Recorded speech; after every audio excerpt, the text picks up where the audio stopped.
살기로 했네. 주님 뜻대로 살기로 했네. 뒤돌아서지 않겠네. 이 세상 사람, 이 세상 사람 날 몰라줘도, 이 세상 사람 날 몰라줘도, 이 세상 사람 날 몰라줘도 뒤돌아서지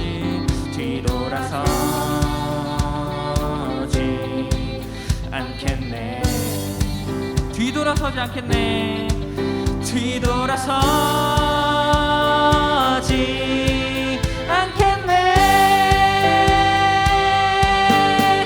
어떠한 시련이 와도, 수많은 유혹 속에도 신실하신 주님 약속 나 붙들리라. 세상이 이해 못하고 우리를 조롱하여도 신실하신 주님 약속만 붙들리라. 결코 돌아서지 않으리.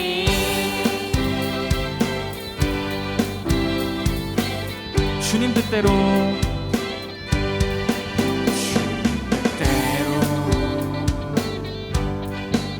살기로 했네. 주님 뜻대로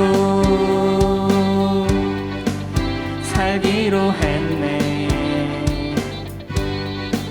주님 뜻대로 살기로 했네.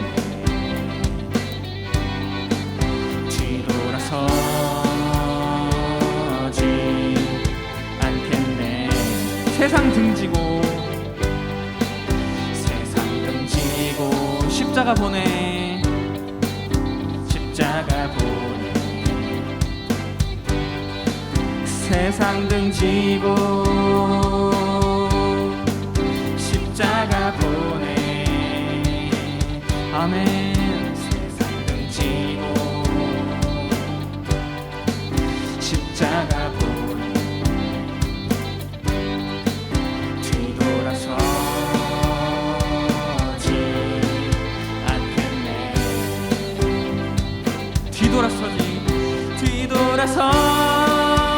뒤돌아서지 않겠네.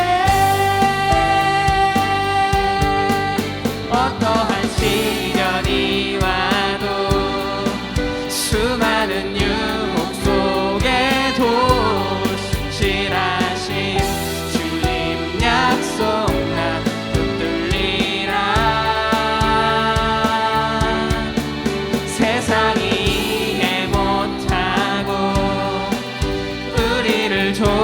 조롱하여도 신실하신 주님 약속만 붙들리라. 결코 돌아서지 않으리.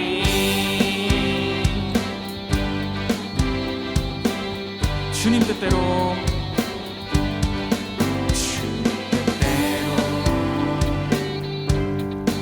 살기로 했네.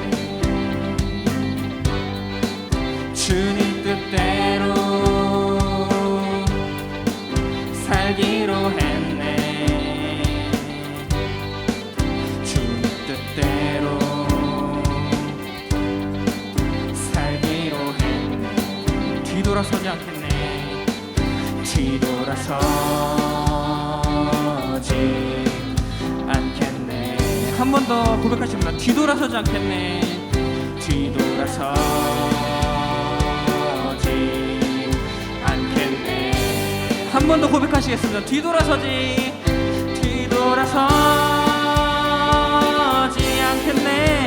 않겠네. 뒤돌아서지 않겠네.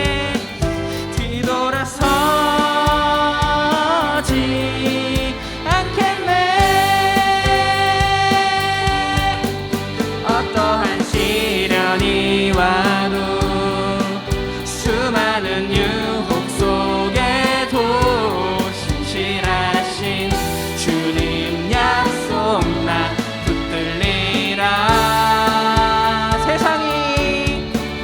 세상이 이해 못하고 우리를 조롱하여도 신실하신 주님 약속만 붙들리라. 결코 돌아서지 않으리.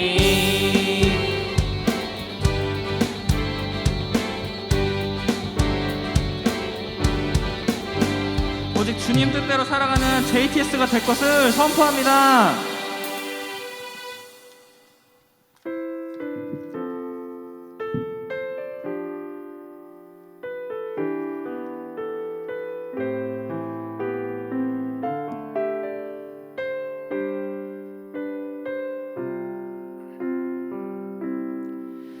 날이 저물어 갈 때 빈들에서 걸을 때 그때가 하나님의 때.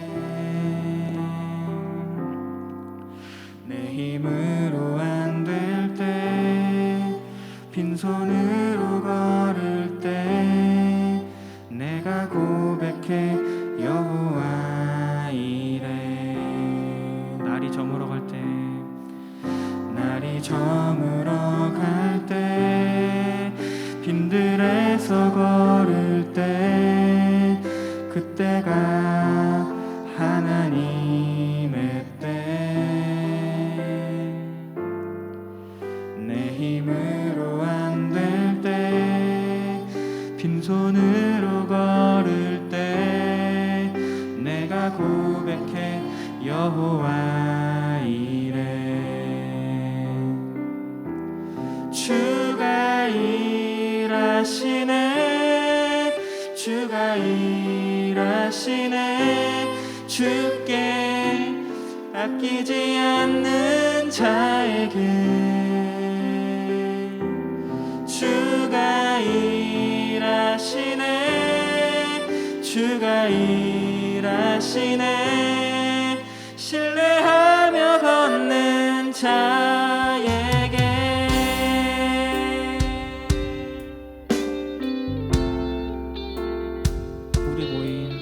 우리 모인 이곳에 주님 함께 계시네.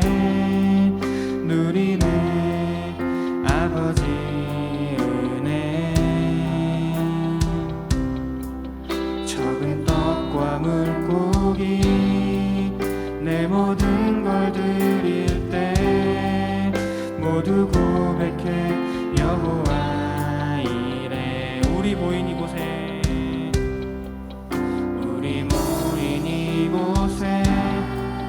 주님 함께 계시네.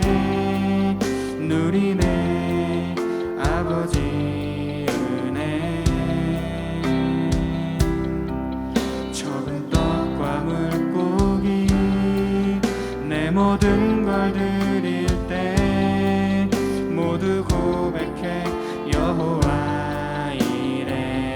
주가 일하시네 주가 일하시네 주가 일하시네 주께 바뀌지 않는 자에게 주가 일하시네 주가 일하시네 신뢰하며 걷는 자. 주가 일하시네 주가 일하시네 주가 일하시네 주께 아끼지 않는 자에게 주가 일하시네 주가 일하시네 신뢰하며 걷는 자에게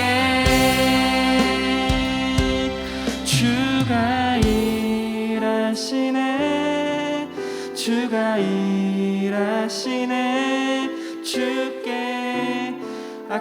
믿지 않는 자에게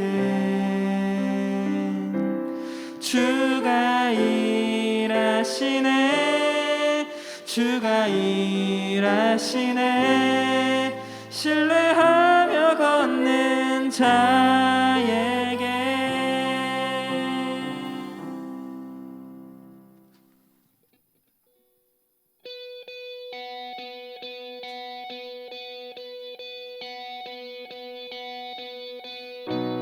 우리가 가진 소망의 끝은 죽음에 있지 않고, 그가 보이신 소망은 우리의 삶을 넘어서네. 한 나무에 달리셨던 그의 희생과 부활은 우리가 겪는 이곳에서의 절망을 허무네. 주가 사셨듯이 우리도 살아가리. 삶의 끝을 넘어 그와 함께 영원히. 주가 이루시니 우리도 이뤄가리. 우리 삶을 넘어 주와 함께 영원히.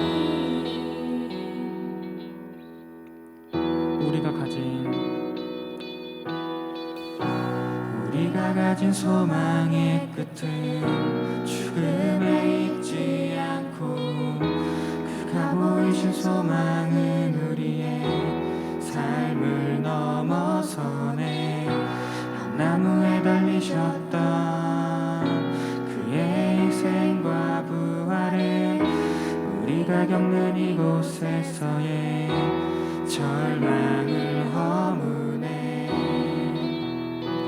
주가 사셨듯이 우리도 살아가리. 삶의 끝을 넘어 그와 함께 영원히. 주가 이루시니 우리도 이뤄가리. 우리 삶을 넘어 주와 함께 영원히.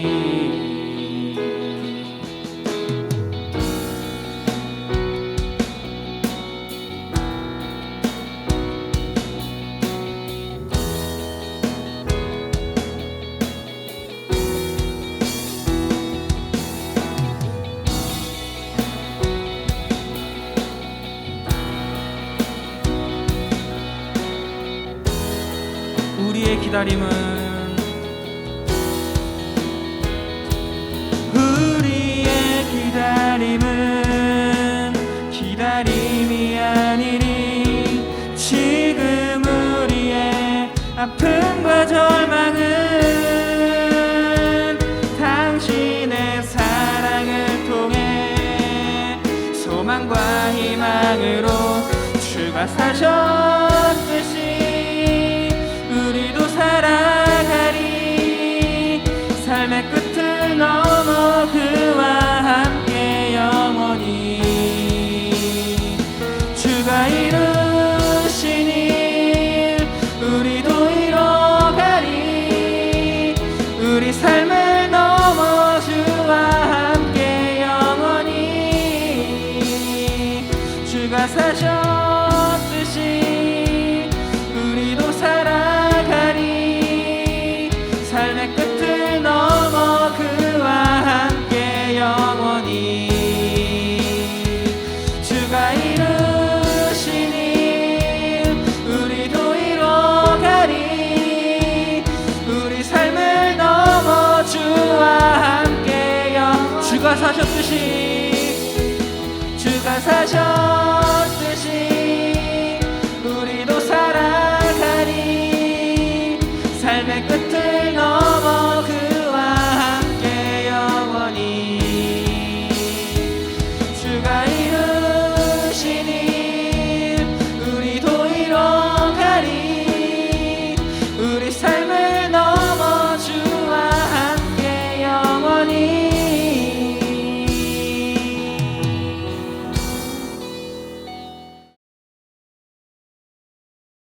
오늘 같이 나눌 말씀 본문은요, 다니엘서 1장 3절에서 10절, 20절 말씀입니다. 왕이 환관장 아스부나스에게 말하여 이스라엘 자손 중에서 왕족과 귀족 몇 사람, 곧 흠이 없고 용모가 아름다우며 모든 지혜를 통찰하며 지식에 통달하며 학문에 익숙하여 왕궁에 설 만한 소년을 데려오게 하였고, 그들에게 갈대아 사람의 학문과 언어를 가르치게 하였고, 또 왕이 지정하여 그들에게 왕의 음식과 그가 마시는 포도주에서 날마다 쓸 것을 주어 3년을 기르게 하였으니 그 후에 그들은 왕 앞에 서게 될 것이더라. 그들 가운데는 유다 자손 곧 다니엘과 하나냐와 미사엘과 아사랴가 있었더니 환관장이 그들의 이름을 고쳐 다니엘은 벨드사살이라 하고 하나냐는 사드락이라 하고 미사엘은 메삭이라 하고 아사랴는 아벳느고라 하였더라. 다니엘은 뜻을 정하여 왕의 음식과 그가 마시는 포도주로 자기를 더럽히지 아니하리라 하고 자기를 더럽히지 아니하도록 환관장에게 구하니 하나님이 다니엘로 하여금 환관장에게 은혜와 긍휼을 얻게 하신지라. 환관장이 다니엘에게 이르되 내가 내 주 왕을 두려워하노라. 그가 너희 먹을 것과 너희 마실 것을 지정하셨거늘 너희의 얼굴이 초췌하여 같은 또래의 소년들만 못한 것을 그가 보게 할 것이 무엇이냐. 그렇게 되면 너희 때문에 내 머리가 왕 앞에서 위태롭게 되리라 하니라. 환관장이 다니엘과 하나냐와 미사엘과 아사랴를 감독하게 한 자에게 다니엘이 말하되 청하오니 당신의 종들을 열흘 동안 시험하여 채식을 주어 먹게 하고 물을 주어 마시게 한 후에 당신 앞에서 우리의 얼굴과 왕의 음식을 먹는 소년들의 얼굴을 비교하여 보아서 당신이 보는 대로 종들에게 행하소서 하매 그가 그들의 말을 따라 열흘 동안 시험하더니 열흘 후에 그들의 얼굴이 더욱 아름답고 살이 더욱 윤택하여 왕의 음식을 먹는 다른 소년들보다 더 좋아 보인지라. 그리하여 감독하는 자가 그들에게 지정된 음식과 마실 포도주를 제하고 채식을 주니라. 하나님이 이 네 소년에게 학문을 주시고 모든 서적을 깨닫게 하시고 지혜를 주셨으니 다니엘은 또 모든 환상과 꿈을 깨달아 알더라. 왕이 말한 대로 그들을 불러들일 기한이 찼으므로 환관장이 그들을 느부갓네살 앞으로 데리고 가니 왕이 그들과 말하여 보매 무리 중에 다니엘과 하나냐와 미사엘과 아사랴와 같은 자가 없으므로 그들을 왕 앞에 서게 하리라 하고. 같이 읽겠습니다. 왕이 그들에게 모든 일을 묻는 중에 그 지혜와 총명이 온 나라 박수와 술객보다 10배나 나은 줄을 아니라. 아멘. 같이 나눌 말씀의 제목은 하나님께 뜻을 정하라예요. 하나님께 뜻을 정하라예요. 작년 여름이었던 것 같아요. 쌍시옷 리을이라는 그 댄스 그룹이 굉장히 히트를 쳤습니다. 그 유땡석 뭐 이런 사람과 이땡 리 이런 사람이 자신의 이름을 무슨 드래곤 이렇게 바꿔가지고 그룹을 결성해가지고 굉장히 히트를 쳤어요. 네, 끄덕끄덕 해주셔서 고마워요. 다 알면서 모르는 척, 네, 나 미디어 안 하는 것처럼, 네, 굉장히 히트를 많이 쳤어요. 그래서 저는 다 노래를 듣지는 않았는데요, 굉장히 재미있게 봤어요. 캐릭터도 재밌게 하고 나오고 노래도 굉장히 랩도 하고 굉장히 유쾌했던 것 같아요. 근데 재미는 있었는데 한편으로 마음이 조금 씁쓸하더라고요. 그 사람은 원래 그 직업이 원래 이제 자기 개그맨이고 방송인이고 다른 이름으로 활동하는 그런 가수였죠. 근데 원래 이름이 있는 가수였죠. 근데 그 댄스 그룹을 하면서 자기의 이름을 이렇게 다르게 바꾸고 캐릭터도 다르게 설정해가지고 다른 사람인 것처럼 그렇게 살아가더라고요. 그것을 봤을 때 한편으로 마음이 좀 불편했어요. 원래 저 사람 아닌데 이런 마음이 좀 들더라고요. 혹시 이제 앞으로 이런 것들이 너무 당연해지는 그런 시대가 오는 건 아닌가? 원래 내가 있는데 다른 사람으로 사는 것을 더 좋아하고 더 당연하게 생각하는 그런 시대가 오는 거 아닌가? 이런 좀 불편한 마음이 좀 들더라고요. 그리고 요즘 유행하는 이런 단어들이 있더라고요. 본캐와 부캐. 네, 무슨 얘기인지 무슨 뜻인지 아시죠? 네, 알죠. 네, 우리 선생님들 중에는 네, 모르겠다고 표정을 지으시는 분들도 네, 계시는 거고, 네, 저희 허정호 선생님 모르겠다라고, 우리 라떼 세대를 살고 있는 우리 허정호 선생님. 네, 제가 그래서 설명을 좀 드리고 넘어가야 될 것 같아요. 이래서 말씀이 길어져요. 네. 본캐는 본래 캐릭터, 본래 캐릭터 이고 부캐는 부캐릭터를 의미하죠. 게임에서 나온 그런 단어예요. 많이들 쓰더라고요. 쌍시오 리얼 그 가수들도 바로 부캐로 살아갔던 거죠. 본캐가 있음에도 불구하고. 자, 예를 들어서 그런 거예요. 저는 제 본캐는 고등부 간사예요.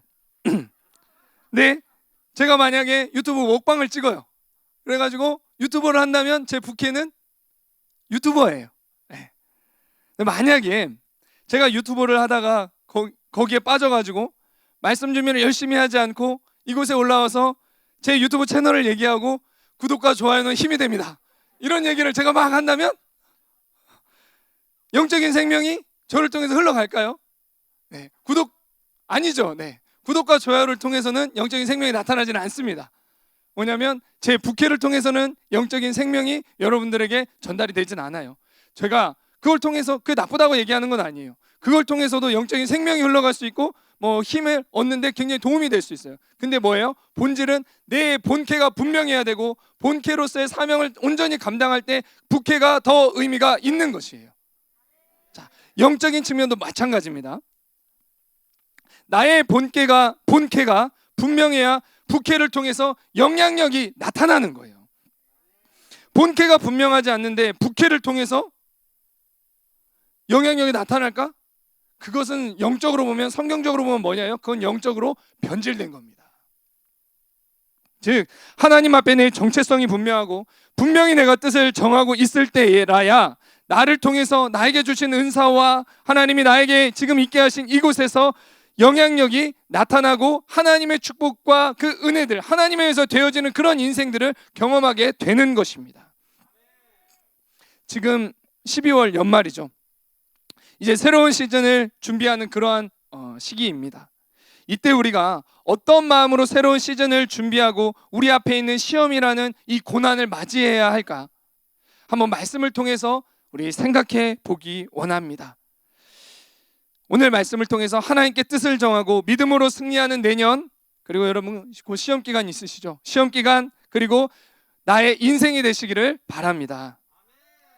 오늘 본문의 배경은요, 바벨론에 의해서 유다가 멸망해가는 시기를 그렇게 기록하고 있어요. BC 605년에 유다 사람들이 바벨론에 1차 포로로 잡혀갔어요. 이때 바벨론은 유다에서 왕족과 귀족 중에 건강하고 잘생기고 똑똑하고 모든 일에 지혜롭고 지식이 있으며 이해가 빠른 그 소년들을 다 잡아갑니다. 한마디로 말하면 우리 하준이 같은 애는 끌려가는 거예요. 동의 안 하시지만 이렇게 왕족과 귀족, 흠이 없고 아름답고 이해가 빠르고 공부도 잘하는 그런 소년들을 다 바벨론에서 잡아갔어요. 그들에게 3년간 바벨론의 말과 문화를 가르쳐서 바벨론 왕을 돕게 하기 위해서 그렇게 했습니다. 이렇게 해서 잡혀온 사람 중에 누가 있었냐면요, 바로 다니엘과 그의 세 친구들이 있었던 거예요. 바벨론에 잡혀온 이 네 소년에 대해서 한번 같이 보죠. 유다에서 잡혀온 소년들에게는요, 왕의 음식과 왕이 마시는 포도주가 매일 주어졌고요, 최고의 학문을 배우는 기회가 주어졌어요. 이들에게 바벨론은 비록 포로로 끌려왔지만 최고의 음식을 먹으며 최고의 시설에서 최고의 교육을 받을 수 있는 그러한 곳이었어요. 또 반면에요, 이 바벨론은 어떤 곳이었냐면요, 이들에게는 낯선 곳이었고요, 하나님이 아닌 다른 신을 섬기는 그러한 곳이었어요. 포로로 잡혀온 그들은 어떻게 되었냐면요, 이름까지 계명을 당합니다.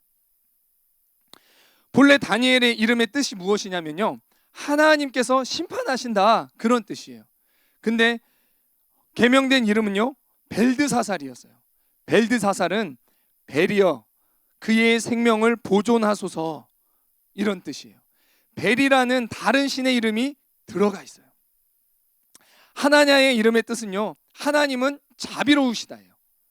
그런데 계명된 이름 사드락은요, 태양의 영감이었어요. 그 당시에 태양을 신으로 섬겼죠. 태양신. 그리고 미사엘의 이름의 뜻은요, 하나님과 같은 분은 누구인가 예요. 그런데 계명된 이름 메삭은 아쿠신 같은 분이 어디 있으랴예요. 아사랴의 이름도 마찬가지예요. 그의 이름의 원래 뜻은 하나님께서 도우신다는 거예요. 근데 계명된 이름의 뜻은 이름의 아벳느고는 느고의 종이라는 뜻이었어요.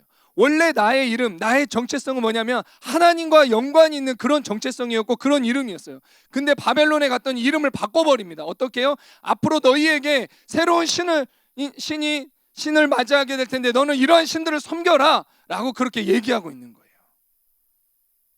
여호와 하나님, 너희가 지금까지 믿고 섬겨왔던 그 여호와 하나님이 아니라 바로 다른 신을 섬겨라, 이렇게 얘기하고 있는 거예요. 바벨론에 잡혀온 네 소녀는요, 나라가 위태로운 상황이었음에도 공부할 기회와 좋은 환경이 주어졌고 출세가 어느 정도 보장된 그런 상황이었어요. 그대로만 한다면, 바벨론에서 시키는 대로만 한다면 왕 옆에서 왕을 돕는 아주 출세한 그런 인생을 살아갈 수 있었어요.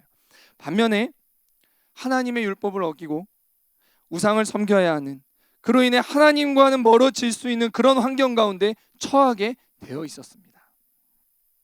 자, 이 소년들이 어땠을까요? 유다에서 바벨론에 잡혀왔을 때 고민을 했겠죠. 지금까지 여호와 하나님을 섬기며 그의 법을 따라서 살아왔는데 이제 상황이 달라졌으니까 그냥 우상을 섬기게 되더라도 바벨론에 충성하고 공부만 열심히 해서 이곳에서 그냥 승승장구하며 살아갈까? 그것이 이제 내 앞에 주어진 운명인데, 이런 생각이 들기도 했을 거예요. 아니면 바벨론의 포로로 잡혀왔지만 하나님의 백성이니 나는 하나님께만 충성하게 해야 한다, 이러한 두 가지 생각들에 의해서 많은 갈등을 하고 또한 고민을 했을 거예요. 끌려온 소년들이라면 누구나 고민을 했을 겁니다. 바벨론에 왔던 사람이라면 누구나 이런 고민을 했을 거예요. 하지만 바벨론에 잡혀왔던 그 네 소년은요, 달랐어요. 어떻게 했느냐? 먼저 하나님께 뜻을 정했습니다. 하나님께 뜻을 정했다는 것은요, 하나님 라인에 서겠다, 하나님 앞에 서겠다라고 결정하고 결단한 거예요. 즉, 나는 바벨론의 포로로 끌려왔지만 나에게 이름을 바꿔서 그 신을 섬기라라고 이 나라에서 말하고 있지만, 이 시대가 그렇게 말하고 있지만, 황관장이 나에게 말하고 있지만, 나는 하나님의 법을 따라 사는 하나님의 백성이라는 정체성을 분명하게 하고 그것을 고백했던 것입니다.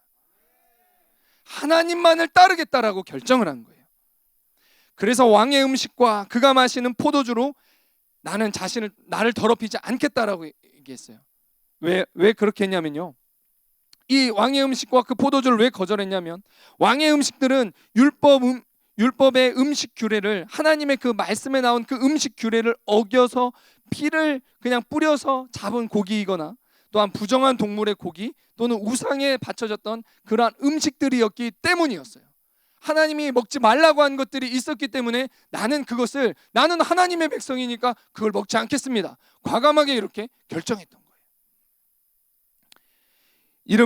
이름까지 강제로 바꾸며 이제는 하나님이 아닌 다른 신을 섬기라고 하는 그런 상황, 하나님이 먹지 말라고 한 음식을 먹어야 하는 상황에서 하나님께만 뜻을 정하고 왕의 음식과 포도주를 먹지 않기로 결정을 한 거예요. 바벨론은 이들에게 다른 신을 섬기라고 했지만 네 소년은 다른 신을 섬기지 않고 오직 하나님 라인에 분명하게 섰습니다. 우왕좌왕하지 않았어요. 여기 잠깐 갈까? 하나님 라인에 서야 될까? 아니면 중간에 섰다가 기회 봐서 이쪽 갔다 이쪽으로 다시 돌아오면 되지 않아? 이런 태도가 아니었다라는 거예요.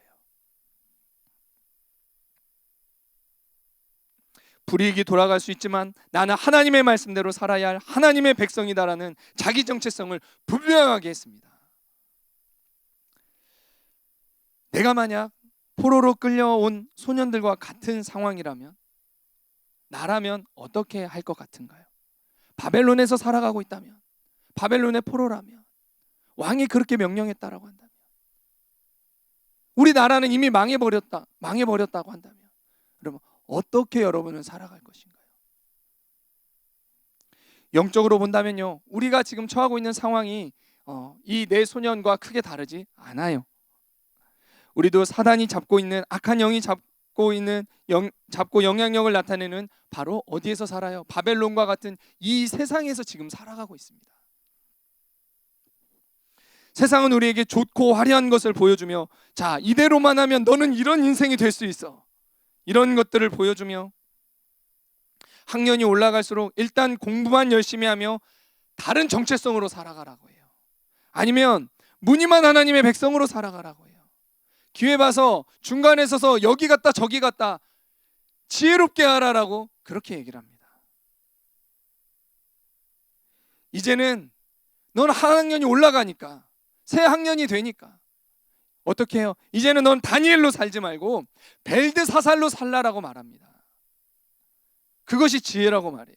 너희 생명은 하나님께 달려있지 않고 너는 이제 너의 생명은 벨에게 달려있어. 너의 생명과 너의 출세를 벨에게 구하라, 이렇게 얘기를 합니다. 여러분, 저와 여러분이 인지하든 인지하지 못하든 우리 청소년들은요, 이런 강력한 도전 속에서 지금 살아가고 있는 거예요. 그래서 많은 청소년들이요, 학년이 올라갈수록 하나님께 뜻을 정하고 하나님의 백성의 라인에 서 있는 것이 아니라 어디에 줄을 서요? 세상에서 줄을 씁니다. 근데 여러분뿐만 아니라 어른들도 마찬가지입니다. 대학에 가도 마찬가지고요, 직장에 가도 마찬가지입니다. 그 바벨론에서 살다 보니까 하나님 라인에 분명하게 서지 않고 세상에 어느덧 가서 줄 서 있습니다. 분명히 내가 초등학교 때는 하나님을 사랑하고 하나님의 백성이고 자녀이며 소유라는 자기 정체성을 지키며 하나님 앞에서 분명히 서 있었는데, 하나님 앞에 드리는 걸 결코 타협하지 않으면서 살아가고 있는데, 중학생이 되었더니 또 고등학생이 되니까 그 라인을 벗어나면서 그렇게 살아가고 있지는 않나요? 벗어나 있는 그런 내 모습을 지금 마주하고 있지는 않으신가요? 고등부에 여러분들의 선배들이 올라올 때마다 제가 이렇게 지나가면서 물어봅니다. 여러분의 얘기가 아니라 여러분의 선배들 얘기예요. 와, 이제 고등학생 됐네? 뭐 하고 싶어? 어떻게 지낼 거야? 물어봐요. 그러면요, 이제 공부 열심히 하려고요. 네, 과거에 안 했다는 거죠. 고등학교 때부터 열심히 하겠대. 네. 그리고 또 비전을 발견하고 이제 준비하려고요. 아, 그렇구나. 굉장히 좋아.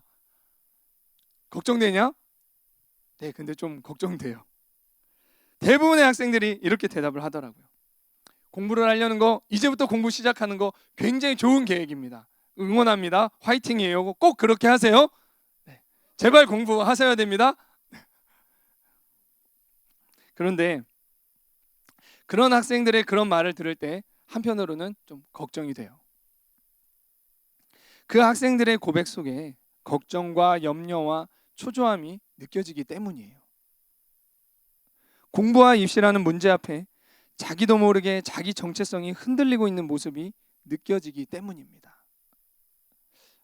승리해야 되는데 승리할 수 있을까? 그런 마음이 들어와요. 이렇게 세상에 대한 걱정과 두려움으로 처음을 시작한 그런 학생들, 시간이 지날수록 표정이 어두워지고 점점 하나님과 멀어지게 되는 경우들도 보게 됩니다. 고등학교 가면 공부가 어려워요. 학원 다니고 어떤 학생들은 대입을 위해 정말 치열하게 정말 살아가요. 정말 안쓰러워요. 만나고 싶은데 만나기가 어렵더라고요. 정말 수고 많이 하고 있어요. 그래서 안쓰럽고 격려를 해주고 싶어요. 그런데 이런 환경 속에서 하나님과 왜 관계가 또 멀어지는 걸까요? 그렇게 바쁘게 지내고 치열하게 경쟁하다 보니까 왜 그런 거예요? 결국 자기 자신에게 입시와 공부만 남아있기 때문입니다. 처음에는 자기 정체성이 흔들리는 정도였지만 나중에 돼서는 자기 정체성을 점점 잃어버려 가기 때문에 그래요. 오늘 말씀을 듣는 우리 중학교 3학년 특별히 학생들, 여러분이 이 흐름을 깨는 사람들이 되시기를 바랍니다. 고등부에 올라왔던 또 다른 한 친구가 있었어요. 그 친구는요, 중학교 때 여러분과 같이 이 예배를 통해서 정말 홀터를 통해서 예수님을 인격적으로 만나고 예수님을 정말 사랑했던 그런 친구였어요. 그리고 정말 기도하기를 사모했던 그런 우리 학생이었어요. 고등학교 지나가려고 할 때 학교와 주변에서 그 학생이 공부를 되게 잘했어요. 소위 좋은 학교라고 하는 그런 학교에서 공부하도록 권면을 받았습니다. 너 이 학교 가야 돼. 너 이 학교 가서 이렇게 가 했어요. 근데 그 학생이 그래서 그것에 대해서 알아봤어요. 그 학교에 대해서 이렇게 알아보니까 기숙사 생활을 해야 되고요. 또 교회와 굉장히 멀리 떨어져 있어요. 그래서 토요일과 주일에 교회에 잘 나오지 못하게 되는 그러한 일들도 있는 거예요. 그래서 이 학생이 어떻게 했을까요? 단순하게 결정했습니다. 그 학교에 가지 않기로 결정을 했어요. 거기서도 예배 드릴 수도 있고요. 그렇지만 난 우리 교회에서 예배를 드려야 되겠습니다. 토요일에 청파 참석하기 위해서요. 나는 토요일날 청파 참석해야 되겠어요. 그리고 이 학생은 또 어떻게 살아갔냐면요. 청파에 참석하기 위해서 3년간 학원 시간을 계속 바꿨어요.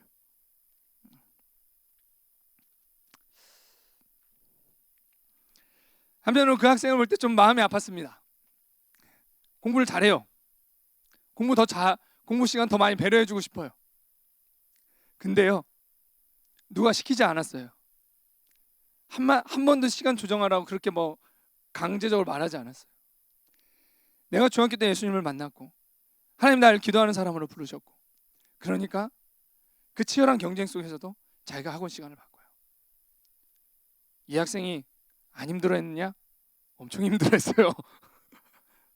힘들어했어요. 그러나 힘들어하는 그 과정 속에서도 하나님께 분명하게 뜻을 정하고 그 길을 끝까지 걸어갔어요. 이 고등학교 정말 많은 고민을 하기도 했지만요. 자기가 처음 선택한 거 후회하기도 했지만 내가 정말 잘못 선택한 거 아니야? 그러기도 했지만 그럴 때마다 어떻게 했어요? 하나님 앞에 뜻을 정했습니다. 그럴 때 예수님을 새롭게 만나기 시작했고요. 또 이제 새로운 단계를 그렇게 준비하며 나가고 있어요. 자, 모든 학생이 이렇게 다 결정하라는 것이 아니에요. 전도사님과 선생님들, 부모님과 잘 교제하시며 인도하심을 따라가시기를 바랍니다. 중요한 것이 무엇이냐? 세상이 두려워 세상에서 성공을 바라며 그렇게만 나아가지 말고 하나님께 먼저 뜻을 정하고 그 다음을 결정하라는 거예요. 나의 정체성을 먼저 분명히 하고 그 다음을 결정하라는 것입니다. 그러면 하나님이 말씀하신 나의 정체성, 내가 분명히 해야 할 그 정체성이 무엇인가? 내가 뜻을 정말 분명하게 결정해야 할 그 정체성은 무엇인가? 그거에 대해서 한번 좀 보도록 하죠. 하나님께서 우리 가운데 말씀하세요. 너희는 어떠한 사람이냐라고 말씀하고 계시냐면요. 시편 100편 1절에서 3절 말씀입니다. 같이 한 목소리로 읽겠습니다. 시작. 여호와가 우리 하나님이신 줄 너희는 알지어다. 그는 우리를 지으시니요 우리는 그의 것이니 그의 백성이요 그의 기르시는 양이로다. 아멘. 먼저 우리가 누구라고 말씀하시냐면요, 너희는 피조물이라고 말해요. 내가 너희를 지었다라고 말씀하십니다. 나는 누구냐? 나는 나의 영광을 위해서 살아가는 자가 아니라는 거예요. 내가 창조자가 아니라는 거예요. 나는 하나님의 영광을 위해서, 하나님을 찬송하기 위해서 그렇게 지음받은 존재입니다. 이사야서 43장 7절 말씀에 이렇게 그래서 말씀하고 있죠. 내 이름으로 불려지는 모든 자, 곧 내가 내 영광을 위하여 창조한 자를 오게 하라. 그를 내가 지었고 그를 내가 만들었느니라. 내 영광을 위해서 하나님이 지으셨다고 말씀하십니다. 그리고 또 이사야서 43장 21절에 또 이렇게 말씀하셨죠. 이 백성은 내가 나를 위하여 지었나니 나를 찬송하게 하려 함이니라. 아멘. 내가 하나님이 아니에요. 나를 통해 나타내고자 하는 하나님의 영광, 하나님 자체가 있습니다. 하나님은 나를 통해서 하나님의 존재를 그렇게 나타내는 특별한 사람으로 나를 지으셨습니다. 이것을 믿으시기 바랍니다. 자, 두 번째 나의 정체성이 무엇이냐면요, 나는 하나님의 것이에요. 하나님의 소유예요. 원래 우리는 어떤 사람이었어요? 하나님에 의해서 지음받았고 하나님의 소유였어요. 그런데 우리의 소유권이 누구에게로 넘어가요? 우리가 죄를 지음으로 인하여 우리는 마귀에게 속하게 되었습니다. 요한일서 3장 8절 말씀이에요. 죄를 지으면 어떻게 돼요? 내가 순종하는 자의 종이 되는데 내가 죄를 짓게 되면 마귀에게 속하게 된다고 말씀하십니다. 그러나 뒤에를 더 잘 봐야 돼요. 마귀는 처음부터 범죄함이라 하나님의 아들이 나타나신 것은 마귀의 일을 멸하려 하심이라. 아멘. 내가 죄를 지음으로 인하여서 내가 이제 마귀에게 속하게 되었고 세상의 종이 되어서 그렇게 살아가게 됐지만, 하나님은 어떤 일을 하셨어요? 다시금 이 땅에 예수 그리스도를 보내주심으로 인하여 예수 그리스도께서 나의 죄를 인하여 십자가에 대신 돌아가게 하심으로 인하여서 세상의 종이요 마귀의 노예가 되어서 살아가는 그런 나를 다시금 하나님의 자녀요 하나님의 백성 삼아 주셨다는 것입니다. 내가 누구예요? 예수님의 핏값으로 다시 하나님의 소유된 자입니다. 이것이 나의 정체성이에요. 예수님의 핏값으로, 예수님의 생명으로 하나님이 나를 다시 살려주셨어요. 하나님은 예수님을 죽여가시면서까지, 자신의 아들을 죽여가면서까지 나를 다시 하나님의 소유로 삼아 주신 것입니다. 그래서 어떻게 해요? 하나님의 일들을 이뤄가게 하십니다. 나는 예수님의 핏값으로 산 하나님의 소유된 백성이라는 것을 잊지 마시기 바랍니다.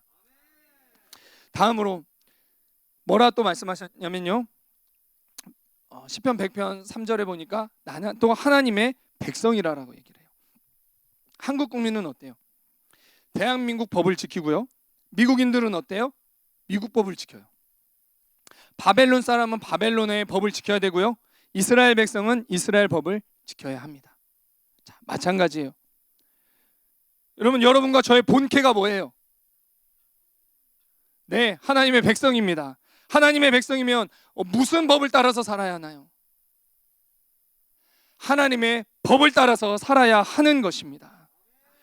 내가 이 땅에서 살아가지만 이 다니엘과 세 친구들처럼 바벨론에 속해 있지만 나의 본캐가 하나님의 백성이기 때문에 나는 하나님의 법을 따라서 살아가야 되는 거예요. 나의 상위법은 뭐냐? 바벨론의 법이 아니라 하나님의 법인 것이에요. 이 세상이 잠깐만 하나님을 떠나고 우상을 섬기라 해도 나는 하나님을 따라가야 합니다. 지금 공부해야 하니까, 시험 기간이니까 잠깐만 하나님 멀리하고 예배를 소홀히 하자. 고등학교 가서는, 중학교 2학년이 돼서는, 이제 중3이 돼서는 그냥 찬양팀 하지 말고 중무기도팀도 하지 말고 분반도 하지 말아야지. 공부해야 되잖아. 이렇게 해서 어떻게 흐름 따라가? 잠깐만 그렇게 해야지. 잠깐 그렇게 세상 흐름 잠깐 따라가다 다시 오면 되지. 다시 와질까요? 여러분, 악한 영이 우리보다 멍청하지 않아요. 다시 오도록 그렇게 가만두지 않습니다.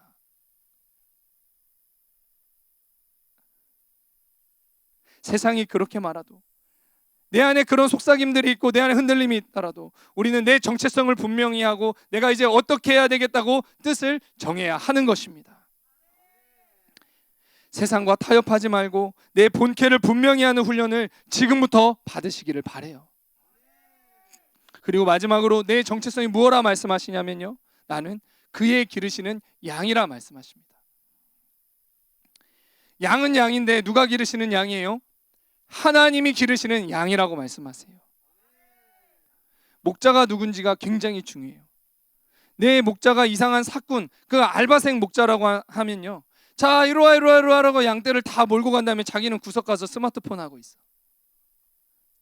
양들이 그래서 풀 뜯어먹다가 이상한 길로 가고 있는데 야 가지마, 이리와 이상한 길로 이미 가고 있어. 넘어져 있어. 뒤집어져 있어. 근데 알바생 목자는 계속 카톡만 해. 그런 목자 따라가면 돼요, 안 돼요? 네, 목자 감사합니다. 네, 목자가 만약 그런 사람이라면, 우리 하나님이 만약 그런 분이라고 한다면 우리 하나님 따라가면 안 돼요. 근데 우리 하나님 어떤 분이세요? 우리 하나님, 나를 생명다해 지키시는 분이십니다. 우리 하나님, 나를 푸른 초장으로 인도하시는 분이세요. 시편 23편 1절에서 4절에서 말씀하십니다. 하나님이 누군지 분명하게 우리 가운데 말씀하세요. 나는 여호와는 나의 목자시니, 다윗이 고백하고 있어요. 하나님이 나의 목자시라는 거예요. 나에게 부족함이 없으리로다. 하나님이 어떻게 하셨기에? 그가 나를 푸른 풀밭에 누이시며 쉴만한 물가로 인도하시는도다. 진정한 영혼의 안식과 평안이 누구에게 있는지 아세요? 하나님 안에 있습니다. 나의 목자 되신 하나님을 따를 때 진정한 안식과 평안이 있어요. 여러분, 세상에서 부캐를 더 개발하기 위해서 그렇게 따라갔더니 진정한 안식과 평안이 있나요? 여러분, 얼굴이 근데 왜 어두워져 가요? 점점 부캐만을 위해서 그렇게 살아갔는데 왜 얼굴이 어두워져 가요? 그 안에 진정한 안식이 없기 때문에 그래요. 3절에 그죠? 하나님은 어떻게 하세요? 내 영혼을 소생시키시고 자기의 이름을 위하여 의의 길로 인도하시는도다. 4절에 내가 사망의 음침한 골짜기로 다닐지라도 해를 두려워하지 않을 것은 주께서 나와 함께 하심이라. 주의 지팡이와 막대기가 나를 안위하시나이다. 아멘.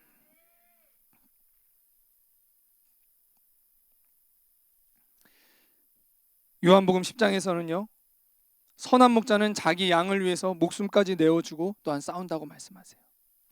하나님이신 예수님은요, 방황하고 헤매는 내 영혼을 지키기 위해 자기 목숨을 내어주며 나를 살리셨습니다. 자기 목숨을 걸고 죄의 세력과 싸우고 죄의 값을 담당해 주셨어요. 이것이 나를 기르시는 그 하나님이에요. 이분이 바로 나를 기르신 하나님이에요. 그렇다고 한다면 여러분, 누구를 신뢰하시겠습니까? 나의 정체성을 어디에 두시겠습니까? 어느 라인에 서시겠습니까? 누구를 신뢰하며 따라가시겠습니까? 나를 위해 생명을 내어주신 그 예수님을 어떠한 상황에서든 어디서든지 신뢰하고 따라가시기를 바랍니다. 이제 곧 시험 기간이죠. 동백은 다다음 주인가요? 이렇게 시험을 본다고 하더라고요. 동백중은 시험 기간만 되면 자기 정체성이 흔들리는 그런 사람들을 봅니다. 본캐가 막 흔들려요. 시험 기간 되면 예배 인원이 줄어요. 예배는 와도요, 정신이 다른 데가 있어요. 시험 기간에 말씀 전하기가 진짜 힘들더라고요. 푹 꺼져 있어. 무슨 생각이죠? 시험이 여기 가득 차 있어. 끝나고 학원은 또 왜 이렇게 주일마다 보강을 그렇게 잡아? 보강 갈 생각만 있어. 예배 찍고 집에 가서 밥 먹고 보강 갈 생각하고 있어. 그러니까 말씀을 막 전해도 이렇게 있어. 이게 어떤 거예요? 이거 자체가 지금 나의 정체성이 흔들리고 있는 거예요. 이런 삶을 살아가다 보면 점점 어떻게 되겠어요? 내가 초등학교 때 만났던, 홀리터치 때 그때 만나주셨던 그 예수님과는 거리가 점점 멀어지는 거예요. 그러면서 무슨 생각을 해요? 나는 누구? 여기는 어디? 이렇게 되는 거예요. 자, 그렇기 때문에 여러분, 예배는 생명입니다. 구약에 보면 잘 이해가 안 되는 말씀이 하나가 있었어요. 너무 이해가 안 됐어요. 뭐였냐면요, 바로 안식일에 대한 그런 구절이었어요. 하나님의 안식일에 대해서는 안식일을 지키지 않으면 죽이라는 거예요. 돌로 쳐서 죽이라는 거예요. 아니, 안식일 한번 안 지켰다고. 그러니까 여섯째 날 하나님이 6일 동안 창조하시고 7일 날 쉬라는 거예요. 아니, 안 쉬었다고 죽이래. 이삭 선생님 7일 안식일 날 쉬세요. 안 쉬고 뭔가 일했어. 이리 와. 이게 하나님의 성품이 너무 이해가 안 되는 거예요. 아니, 도대체 안식일을 뭐라고 그렇게까지 강하게 얘기하시지? 여러분, 안식일 한번 검색해 보세요. 성경에 어마어마하게 나와요. 근데 하나님의 안식일은 정말 생명과 같이 여기세요. 안식일이 어떤 날이에요? 하나님 분명히 얘기하십니다. 너희들이 어떻게 구원받았는지를 분명하게 기억하라. 나는 너희를 구원해낸 여호와라. 이 말씀을 하나님이 수차례 얘기하십니다. 왜 그렇게까지 하시겠어요? 바로 하나님의 구원을 기억하고 내가 누구이며 하나님은 나에게 누구이신지를 다시 한번 기억하고 나의 정체성을 분명히 할 수 있는 날이 바로 안식일이기 때문입니다. 6일 동안은 그래도 마음대로 원래는 매일매일 기억해야 돼요. 매일매일 이 안식일을 기념해야 돼요. 그러나 일주일에 하루만이라도 이 안식일을 꼭 기억하라라고 하나님은 말씀하시는 거예요. 그렇지 않으면요, 이 정체성들 다 잃어버리기 때문에.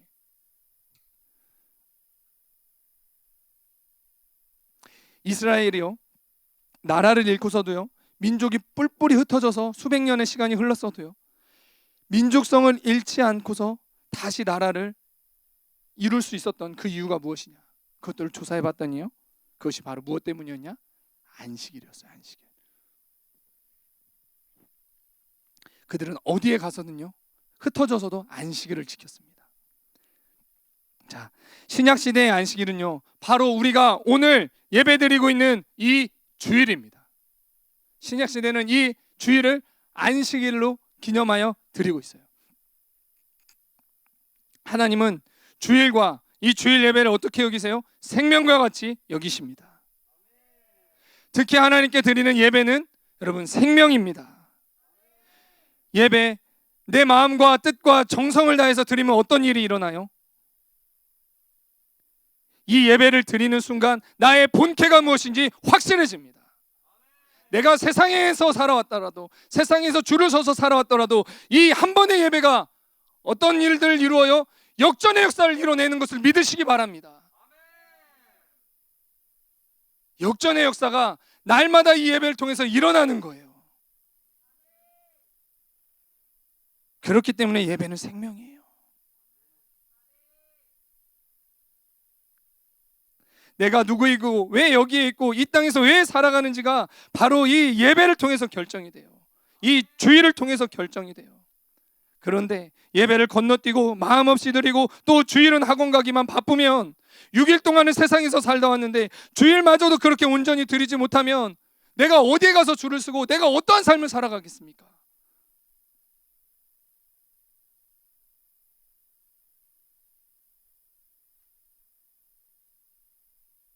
바벨론의 포로로, 바벨론에서 출세한 한 사람으로 하나님의 나라에는 기억되지 못하는 사람으로만 남게 될 뿐이에요. 어떤 인생을 살기 원하시나요? 다시 한번 말씀드립니다. 예배는 생명이에요. 주일날 드리는 이 예배 시간 정말 소중하게 여기셔야 됩니다. 가볍게 내가 그냥 흘러보낼 그런 예배 시간이 아니에요. 이 예배를 어떻게 드리느냐에 따라서 내가 어디에 속하고 어디에 줄을 서는지가 결정이 돼요. 나를 만나주셨던 그 예수님, 초등학교 때 그 수련회를 통해서 나를 만나주셨던 이 중학교 때 나를 만나주셨던 그 예수님, 그 예수님을 잃게 될 수도 있다라는 거예요. 예배에 목숨을 거는 자세로 그래서 우리는 예배를 드려야 합니다. 이 예배 시간요, 하나님의 한 말씀이 나에게 들리면 우리는 영적으로 다시 살아나게 돼요. 우리는 이렇게 영적인 싸움을 싸워야 됩니다. 예수님이 분명히 말씀하셨어요. 요한복음 5장 25절 말씀인데요, 제가 한번 읽어드릴게요. 내가 진실로 너희에게 이르노니 죽은 자들이 하나님의 음성을 들을 때가 오나니 곧 이때라. 죽은 자들이 하나님의 음성을 들을 때가 온대요. 그게 이때인데 어떻게 되느냐? 그 음성을 들으면 듣는 자는 살아나리라 말씀하십니다.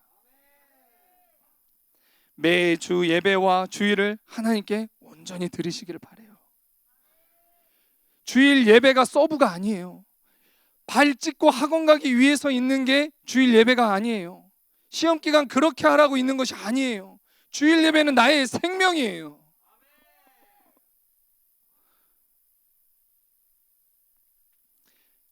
세상을 두려워하고 휩쓸려가는 인생이 아니라 이 분명한 정체성 위에 무언가를 계획하고 도전하는 그런 인생이 되시기를 바랍니다. 이렇게 하나님께 뜻을 정하자 이들은 믿음으로 도전하는, 믿음의 행동을 하는 그런 사람으로 살아가게 됐습니다. 하나님께 뜻을 정한 사람은요, 믿음으로 도전하게 돼요. 내 정체성이 분명한 사람은요, 세상을 두려워하기보다 믿음의 행동을 하게 됩니다. 환관장은 내 소년이 뜻을 정하고 왕의 음식과 포도주를 먹지 않도록 은혜와 긍휼을 베풀어 이제 주었는데요. 한편으로는 굉장히 두려워했어요. 이들을 관리하는 책임을 맡고 있었기 때문에 만약 포로로 잡혀온 그 소년들 중에 얼굴이 이들보다 좀 더 다른 소년에 비해서 초췌하다면, 이 네 소년이 초췌하다면 자신의 목숨이 위태로워질 거기 때문에 그랬어요. 그때 이런 상황을 이게 들은 환관장의 상황을 들은 네 소년은 어떻게 했느냐? 믿음으로 도전합니다. 그들은 왕의 음식과 포도주를 먹지 않기로 한 것을 포기하지 않고요, 오히려 믿음으로 도전을 했어요. 환관장에게 딱 10일만 달라고 해요. 10일 동안에 채소와 물을 주워 먹게 해달라고 합니다. 그렇게 한 후에 자기들의 얼굴과 그렇지 않은 그 소년들의 얼굴을 한번 비교해 보라고 해요. 마침내 열흘이 흘렀고요, 네 소년의 얼굴을 보니 왕의 음식을 먹는 다른 소년들보다도 더욱 아름답고 윤택해져서 더 좋아 보였습니다. 믿음은 모험적이고요, 도전적이고 적극적인 특성이 있습니다. 기질과 상관없이 믿음이 있는 사람은 도전적, 모험적, 적극적인 행동을 합니다. 삭개오에 대해서 아시죠? 삭개오에게 나도 예수님을 만나고 싶은 그런 소원이 들었고, 예수님을 만나면 내 인생이 변할 것 같다라는 믿음이 생기니까 어떻게 했어요? 무리가 예수님께 나아가는 것을 막고, 자기의 키는 작고, 사람들이 나를 손가락질을 하더라도, 그런 방해들이 있다 할지라도 그것을 뚫어내고 예수님이 가시는 길에 돌 무화과 나무 위까지 올라가서 예수님을 기다립니다. 믿음의 행동이죠. 이번 주, 다음 주 곧 시험이 여러분들 있으시죠? 여러분, 하나님 앞에서 내 정체성을 분명히 하고 하나님과 함께하는 공부에 믿음으로 도전하시기를 바랍니다. 순종해서 하는 공부에 믿음으로 도전하시기를 바라요. 저를 포함해서 예배를 드리시는 모든 분들, 하나님이 내게 주신 소원과 꿈과 비전이 있다면 포기하지 마시고 믿음으로 도전하시기를 바랍니다. 하나님께 분명히 뜻을 정한 사람은요, 내가 누구인지 하나님 앞에 분명히 아는 사람들은요, 믿음이 생기게 됩니다. 믿음의 행동을 하게 돼요. 나의 기질과 전혀 상관이 없어요. 나는 소극적인 사람이고 MBTI도 내향적인데 나도 모르게 믿음의 행동을 하고 있어요. 여러분, 민성 전도사님을 한번 보세요. 민성 전도사님이 평소에 이 강단 밑에서 만나면 얼마나 온화하세요. 같은 사무실을 쓰고 있는데 너무나 부드럽고 온화하시면서 저를 얼마나 챙겨주시는지 몰라요. 그러나 이 강단에만 올라오면 어떻게 변하세요?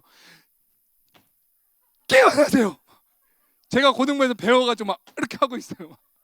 그러면 중학교에서 올라온 애들이 막 크크크 웃어요. 민성 전사님이 하던 건데.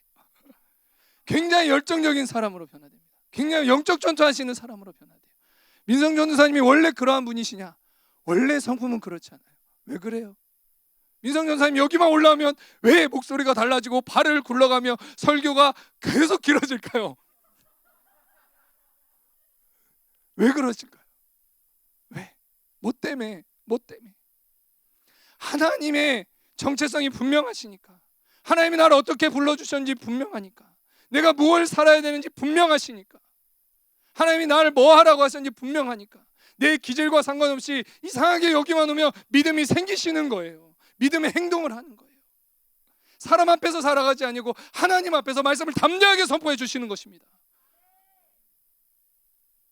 믿음의 사람의 특징이에요. 나의 기질이 이러니까 그걸로 내 인생을 그렇게 정해버리지 마세요. 다른 사람이 나를 어떻게 보느냐에 따라 내 인생 그렇게 정해버리지 마세요. 하나님 앞에 뜻을 정하시고 포기하거나 뒤로 물러서지 마시고 믿음으로 도전하는 삶이 되시기를 바랍니다. 이렇게 하나님께 뜻을 정하고 내 열심과 욕심이 아닌 믿음으로 도전하는 그들의 인생을 하나님이 어떻게 축복하시는지 마지막으로 간단히 볼게요. 하나님께 뜻을 정했더니요, 이들은 환관장에게서 은혜와 긍휼을 얻게 되었고요, 그리고 채식만 먹었지만 고기까지 먹은 소년들보다 얼굴이 아름답고 윤택해지는 은혜까지 받게 되었어요. 믿음을 지킬 수 있는 그런 은혜를 주셨어요.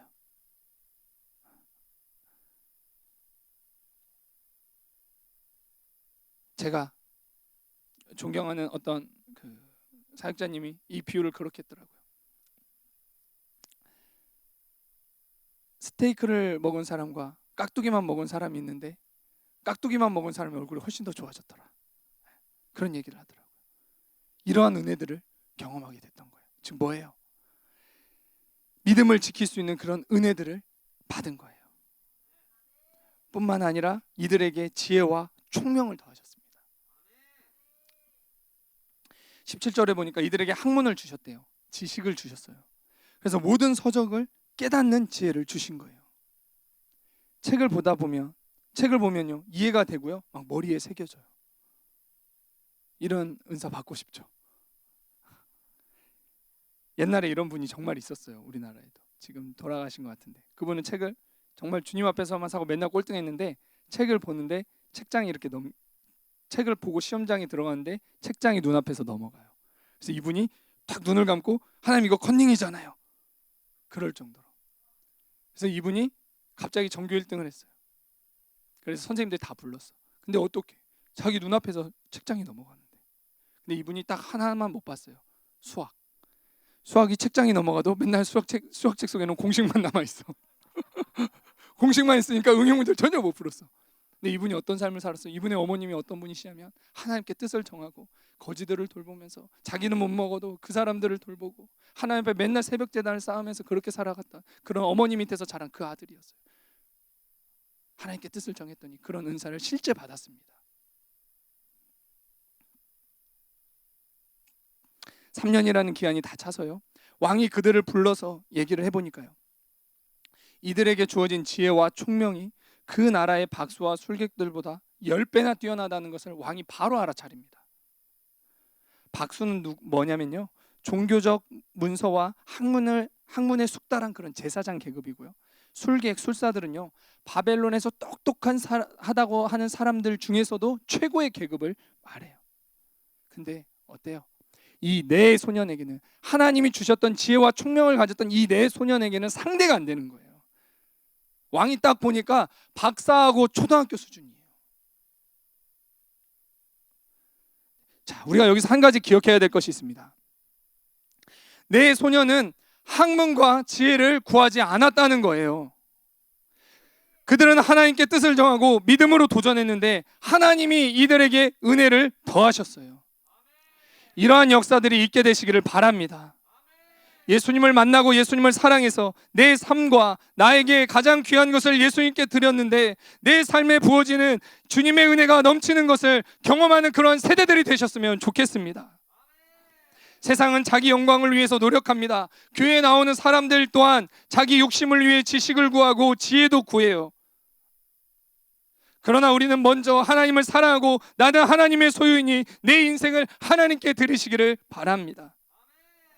하나님께 뜻을 정하고 하나님을 사랑해서 내 인생을 드릴 때 하나님이 내게 주셨던 이 내 소년에게 주셨던 지혜와 총명을 받는 그러한 학생들이 일어나게 되기를 소망합니다. 그래서 그곳에서 오직 주님만 자랑하는 그런 사람이 나오게 되시기를 바랍니다.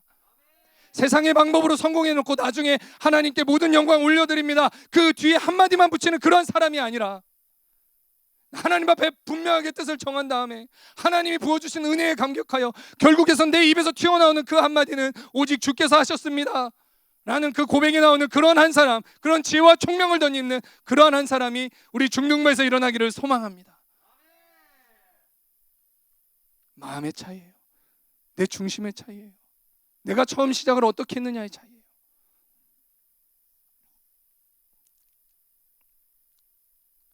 마지막으로요. 하나님이 이들에게 또 어떻게 축복하시냐면요. 환상과 꿈을 깨닫게 하십니다.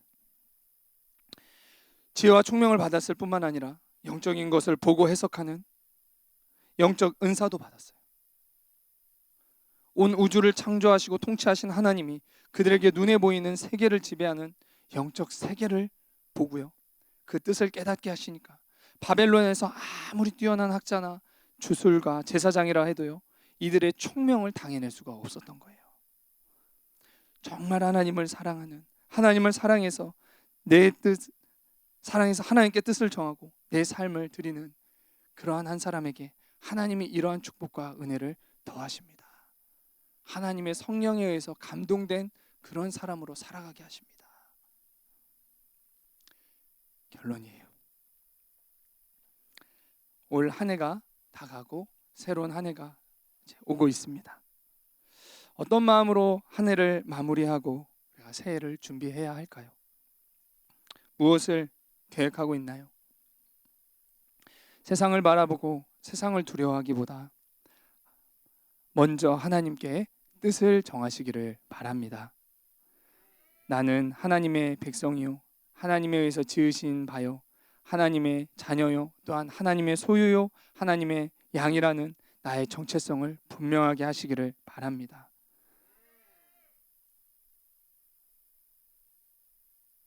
이 연말 그리고 시험 기간 하나님께 먼저 뜻을 정하고 믿음으로 도전하는 그런 중등부가 되시기를 축복합니다. 새로운 환경에 갈수록 하나님을 더욱 사랑하게 되고 하나님의 은혜를 경험하게 되시기를 바랍니다.